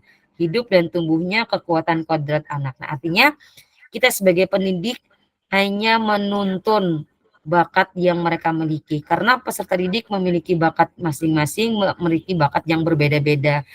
Mereka juga berbeda satu sama lain ya Kak, artinya. Jadi artinya dalam proses pembelajaran ini kita yang menelaah peserta didik tersebut, kemudian menuntun bakat dan minatnya di mana. Nah, disesuaikan dengan kodrat alam yang kita jalani saat ini. Oh, pada fase ini kita pada fase zamannya gadget. Berarti kita pembelajarannya disesuaikan dengan kondisi saat ini. Akan banyak menggunakan teknologi-teknologi yang tentunya lebih mudah dipahami oleh peserta didik kita. Nah, oke. Sedikit lagi ya Kak ya. Nah, yang terakhir, pada sisi akhir hari ini, kakak dapat memahami 3 karakteristik utama kurikulum merdeka serta keterkaitannya dengan prinsip pemikiran Ki Hajar Dewantara. Yang tadi ya Kak ya, ini tadi pemikirannya ada esensial, kemudian pengembangan kompetensi dan karakter, dan yang terakhir adalah fleksibilitas pembelajaran. Kemudian kakak juga mampu memahami pengembangan kurikulum PJOK. Nah, pengembangan kurikulum disesuaikan dengan Big Bang Design yang ada, yaitu dengan penentuan secara metode yang dimudahkan dalam pengembangan pembelajaran. Oke, dan yang ketiga adalah mampu memahami menyusun program PJOK yang berkualitas dengan Big Bang Design. Nah, ini tadi disesuaikan dengan menentukan penyusunan program pembelajaran yang berkualitas. Oke, sampai sini ada yang mau ditanyakan di 9:10 ya Kak ya dia. 10 menit lagi ya. Ya, nggih. Oke, siap. 9:10 udah. Oke, siap 9:10. Sampai sini ada yang mau ditanyakan Kak terkait tentang pengembangan kurikulum pada pembelajaran PJOK. Oke, ada yang mau ditanyakan? Pak Yadi, silakan Kak Yadi. Nggih, makasih. Tadi ada ketarik. Tadi ada yang keterampilan sosial emosional. Muatan sosial emosional. Apa itu maksudnya? Oke, baik. Dalam pembelajaran PJOK, tentunya kita akan memberikan muatan sosial emosional pada pembelajaran tersebut. Artinya kita memberikan kesadaran peserta didik dalam pembelajaran tersebut nantinya akan mengetahui, akan bisa bersosialisasi terhadap lingkungan ataupun sekitarnya. Hal kecil yang bisa kita lihat adalah dalam kegiatan kerja kelompok, mereka akan menerapkan sistem kerja sama, gotong royong, bersikap jujur, kemudian empati terhadap teman. Nah, itu adalah suatu kegiatan sosial emosional yang tentunya akan memberikan pembelajaran bermakna pada peserta didik tersebut. Nah, dalam pembelajaran sosial emosional ini, kitalah sebagai pendidik yang memberikan pemahaman kepada peserta didik kita untuk bisa bersikap Seperti itu ya Kak ya, bersikap yang memiliki muatan sosial emosional tadi dalam hal kecilnya dalam kegiatan bekerja kelompok. Nah, di dalam kerja kelompok dia bisa menerapkan kerjasama, kemudian bisa bersikap jujur, menerima pendapat orang lain, kemudian jika kawannya ada yang tidak bisa memberikan pendapat atau memberikan bantuan. Kemudian jika dalam hal tersebut ada terjadi sesuatu hal, misalnya nih temannya mengalami hal yang di luar kemampuan mereka, misalnya terjadi dalam kegiatan ada kecelakaan atau apa, mereka bisa berempati terhadap kondisi saat ini. Dalam melaksanakan kegiatan praktek misalnya terjadi sesuatu hal yang membuat cedera temannya, atau misalnya biasanya kalau anak-anak SD itu ada yang menangis, ada yang marah. Nah, itu Kak, si temannya ini bisa memberikan tanggapan atau bersikap empati pada peserta didik lainnya. Nah, dengan cara apa? Di dalam pembelajaran kita memberikan muatan sosial emosional dengan menanamkan sikap-sikap tersebut di dalam proses pembelajaran itu. Begitu Kak Yadi. Umi minta tolong Bang Diko pinggir dulu. Sampai sini ada yang mau tanyakan?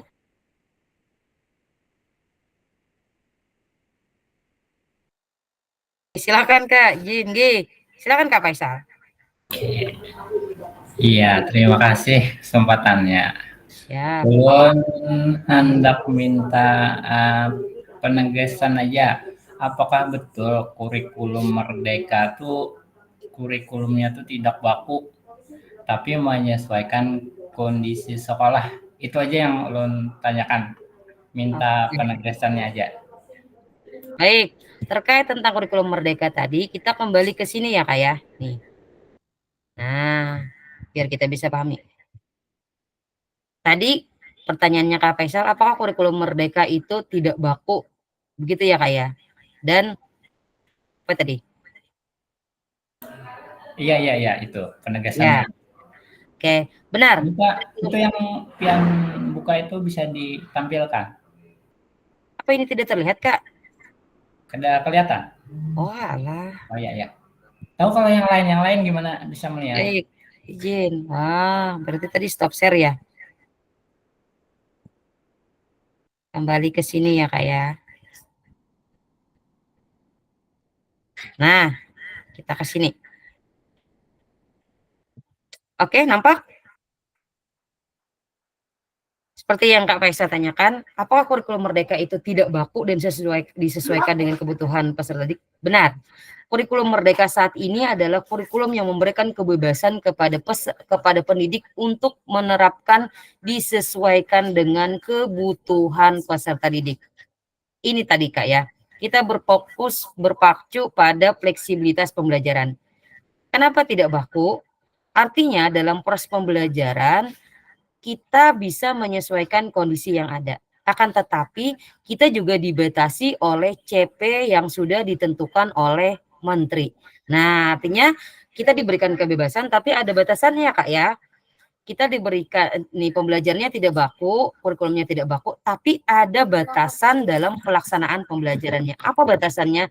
Kita dibatasi oleh CP yang sudah ditentukan oleh si pembuat peraturan. Siapa itu? Ya menteri kita. Nih kita kembali ke sini. Nah, menurut capaian pembelajaran PJOK, nah ini tadi ya Kak ya. Bukan di sini ya. Nah, jadi kenapa tidak baku? Itu tadi Kak. Kurikulum Merdeka dibuat untuk menyesuaikan kebutuhan peserta didik. Kemudian kurikulum Merdeka juga disesuaikan dengan kebutuhan sesuai lingkungan yang ada. Artinya sesuai kondisinya ya Kak ya. Ini kondisi si A tentunya akan berbeda dengan kondisi si B. Nah, dalam hal ini diberikan kebebasan, kita juga diberikan batasan adanya CP yang sudah ditentukan. Jadi tugas kita sebagai pendidik hanya sampai batas pada pengembangan CP pembelajaran yang sudah ditentukan dengan menentukan tujuan pembelajaran yang ada. Itu tadi tidak ada bakunya Kak. Artinya tidak bakunya adalah di sini Kak. Kita bisa mengembangkannya, disesuaikan atau menurunkannya pada tujuan pembelajaran, disesuaikan dengan kebutuhan peserta didik atau kebutuhan sekolah kakak tersebut. dibatasi oleh CP yang sudah ditentukan oleh pemerintah.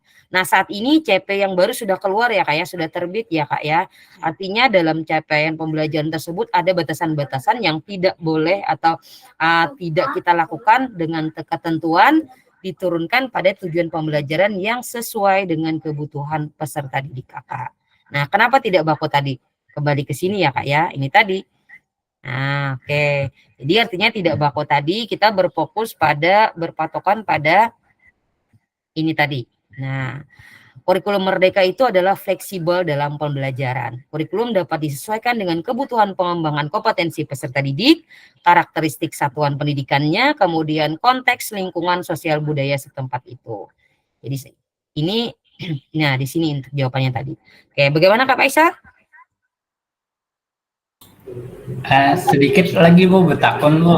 Oke, silahkan. Nah, berarti kan kesimpulannya kurikulum merdeka kan tidak baku nih, mengikuti kondisi sekolah ya kalau Bula. Ya, fleksibel. Nah, kemudian kita lanjut Bula. Untuk masalah ulangan kan biasanya kan apa tuh? Ulangan tuh biasanya sama kah? Gitu kah? Per kecamatan umpamanya lah. Misalnya, sedangkan kurikulum merdeka ini kan dibebaskan ya Allah. Iya. Otomatis kan materi itu berkembang-kembang tuh. Iya Pak. Nah, lalu untuk pembuatan soal kira-kira bisa jadi satu lah gitu lah, disamakan lah. Oke, baik. Terkait tentang pembuatan soal di kurikulum merdeka itu tidak dibebankan ke satuan pendidikan yang lain-lain. Jadi artinya disesuaikan dengan sekolah masing-masing ya Kak ya. Dalam pembuatan soal disesuaikan dengan sekolahnya tersendiri. Artinya dalam kurikulum merdeka boleh melakukan ulangan hanya dengan catatan ulangan akhir modul, bukan UTS. Nah, itu perlu kita bahas ya Kak ya. Oke, terkait tentang UTS untuk di kurikulum merdeka itu tidak ada lagi ya Kak ya. Jadi kita hanya ada ulangan akhir modul. Nantinya akan ada ulangan akhir semester. Jadi dalam proses pembelajaran kurikulum merdeka tidak ada UTS namanya, hanya saja yang ada adalah ulangan akhir modul atau ulangan akhir pembelajaran. Nanti untuk proses pengambilan nilainya Kakak hanya akan bisa mengambil nilai akhir ulangan semester. Jadi untuk yang pembuatan soal itu tinggal kesepakatan pilihan masing-masing Kak. Kalau untuk pembuatan soal itu sebenarnya difokuskan khusus untuk sekolah. Jadi boleh Kakak bikin soal sendiri boleh karena sesuai dengan kondisi Kakak. Tentunya soal si A akan berbeda dengan soal si B. Dan masalahnya biasanya nih Kak ya, untuk di program di komunitas belajar ada sekolah-sekolah tertentu yang tidak ingin membuat soal sendiri, maka di komunitas tersebut dibicarakan bagaimana caranya menyesuaikannya. Salah satunya dengan membantu membuatkan soal. Otomatis soal tersebut akan sama karena dalam proses kesepakatan akan dibuat ada yang mau soal, ada yang mau tidak. Nah, kemudian dalam pelaksanaannya silahkan Kakak mau melaksanakan ulangan atau tidak itu tergantung sekolah Kakak. Hanya saja untuk PJOK kalau seperti saya ya Kak ya, kalau kita sudah menerapkan kurikulum merdeka semua, kita tidak usah lagi mengambil UTS. Jadi kita tinggal ambil namanya ulangan akhir modul. Nah, di ulangan akhir modul ini pun bisa Kakak lakukan beberapa kali untuk nantinya merubah nilai akhir bukan sumatif ya. Apa namanya itu? Yang untuk menjadi nilai penilaian pembelajaran. Nah, jadi dalam pembelajaran itu ada sumatif, ada formatif. Formatif nanti akan menjadi deskripsi penilaian peserta didik yang tentunya akan bisa Kakak lakukan berulang-ulang. Nah, yang berulang-ulang ini namanya bisa dilakukan dengan pengambilan penilaian akhir modul. Begitu, Kak? Iya, terima kasih Kakak. Nah, kira-kira sudah jelas berarti kurikulum merdeka ini semuanya diserahkan ke sekolah masing-masing. Iya, benar Kak. Oh iya, terima kasih. Siap. Jadi nanti untuk di KKG bisa Kakak sampaikan ya Kak ya untuk dalam pembuatan soal. Karena biasanya itu kan kesepakatan nih. Ada yang mau soal, ada yang tidak. Nah makanya kita berikan kesepakatan maunya seperti apa biar solusinya ada. Biasanya ada dari kawan-kawan tertentu ada yang misalnya agak mohon maaf ada yang agak senior mau lebih mudah ulahkan aja soal kayak itu. Tapi kalau bagi kita sebenarnya pengambilan penilaian tergantung kita masing-masing. Mau bentuknya analisis atau mau misalnya bentuk wawancara langsung pemanggilan boleh. Tergantung kakak mau mengambilnya seperti apa. Yang pasti penilaian akan kakak lakukan pada tahap akhir modul pembelajaran. Iya, siap. Oke. Terima kasih. Siap, terima kasih Kak. Nggih, ada yang mau ditanyakan lagi? Oke, kalau tidak ada lagi? Kalau tidak ada, sepertinya cukup ya Kak ya. Kita sudah lewat di 9.20 ya. Oke, sepertinya kegiatan kita juga sudah berakhir. Izin sedikit untuk kegiatan hari menyimpulkan bahwa sebenarnya dalam kurikulum Merdeka, seperti yang Kak Faisal tanyakan tadi, kurikulum Merdeka itu tidak baku atau tidak ada ketentuan yang harus kita laksanakan, akan tetapi kita juga dibatasi oleh capaian pembelajaran yang sudah ditentukan oleh pemerintah. Mana batasannya? Tadi CP-nya sudah ditentukan, tinggal kitanya sebagai fasilitator sekolah yang bisa mengembangkan proses capaian tersebut dalam menjadi tujuan pembelajaran yang disesuaikan dengan kebutuhan peserta didik. Nah, jadi dalam elemen kurikulum Merdeka itu salah satunya adalah pembelajarannya fleksibilitas, artinya disesuaikan dengan kebutuhan, karakteristik baik lingkungan, pendidiknya, situasinya ataupun keadaan sekolah tersebut. Nah, kemudian dalam kurikulum Merdeka ini juga dalam pengambilan nilai tentunya ada beberapa tahapan yang harus kita lakukan, baik itu asesmen awal ditentukan dengan menentukan identifikasi peserta didik kita. Kemudian setelah ada asesmen awal tentunya akan menjadi asesmen penilaian sumatif dan formatif yang nantinya akan kita masukkan dalam pengisian penilaian raport. Nah, begitu ya Kak ya. Oke, sampai sini. Terakhir ada yang mau ditanyakan? Oke, kalau tidak ada sepertinya cukup ya Kak Yadi ya. Oke. Ya, sudah cukup.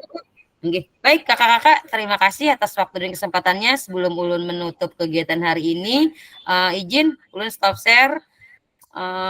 Kak Yadi untuk menutup kegiatan kita hari ini, semoga apa yang kita laksanakan bisa mendapatkan kebermanfaatan dan tentunya hal-hal yang kita lakukan juga menjadi keberkahan. Amin.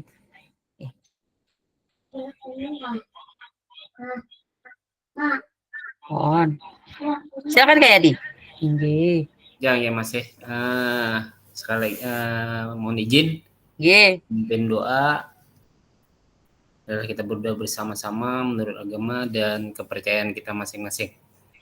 Dan untuk yang beragama Islam, marilah kita berdoa dengan membacakan Al-Quran surah Al-Fatihah. Bismillah. Ini gantinya. Surah Al-Lajina. Amin. Bismillahirrahmanirrahim. Alhamdulillah Rabbil Alamin. Allahumma salli wa sallim ala sayyidina Muhammadin wa ala alihi wa sallam. Rabbitu billahi rabba wa bi islami dina wa bil Muhammadin sallallahu alaihi wasallam. Allahumma bil haqq. Rabbana taqabbal minna innaka antas samiul alim innaka antat tawwabur rahim. Rabbana la tuzigh qulubana ba'da idh hadaytana wa hab lana rahmah innaka antal wahhab. Rabbana atina fid dunya hasanah wa fil akhirati hasanah wa qina adzabannar. Sallallahu alaihi wasallam Muhammad nabiyyi ummi wa alihi wasallam. Subhana rabbika majidi amma yasifun wa salamun alal mursalin. Alhamdulillahirabbil alamin. Taqabbalallahu minkum. Inna wa minkum taqabbal ya karim. Oke, baik kakak-kakak, dengan berakhirnya doa yang dipanjatkan oleh Kak Yadi, maka berakhir pula kegiatan kita hari ini. Sekali lagi Ulun mohon maaf jika dalam penyampaian terdapat kekurangan dan kehilapan, setidaknya itu tidak Ulun sengaja dan semoga kedepannya juga akan menjadi lebih baik. Izin Kak, untuk kegiatan kita ini sudah masuk tahap bulan terakhir di bulan September. Nanti kita akan masuk pada tahap bulan awal, yaitu tanggal, bentar izin buka, tanggal berapa ya? Bentar, belum buka. Tanggal 3 ya Kak ya. Kita masuk di modul 1.6. Nah, izin Kak, untuk tanggal 3 nanti ini kan nanti kita tanggal 13 kita akan masuk tatap maya, sudah tinggal beberapa tatap muka beberapa hari lagi. Izin mengingatkan, silahkan kakak-kakak yang belum mengambil video pembelajaran untuk melaksanakan video pembelajaran tentunya disesuaikan dengan modul yang sudah kakak rancang ya Kak ya. Ya itu saja. Kemudian untuk yang belum mengerjakan tugas, mohon izin dari refleksi 1 itu ada Kak Rija, Kak Idai, Kak Faisal belum Kak? Kemudian Kak Rizky di modul 1.1 refleksi. Mengingatkan ya, kemudian untuk refleksi 1.2 itu ada Kak Angel, Kak Rija, dan Kak Rizky. Kemudian 1.3 ada Kak Rizky dan Kak Rija, dan modul 1.4 yang hari ini due date-nya tanggal 27 itu adalah Kak Rauda, Kak Rizky, Kak Idai, Kak Rija, Kak Hasmi, dan Kak Angel. Mohon yang belum untuk mengisi menyelesaikan tugasnya. Dan sekali lagi untuk kegiatan elaborasi mohon untuk berdiskusi, masuk di ruang diskusi ya Kak ya untuk mengisi. Kayak itu saja yang mengingatkan, mohon izin. Sekali lagi terima kasih. Izin untuk menghentikan rekamannya.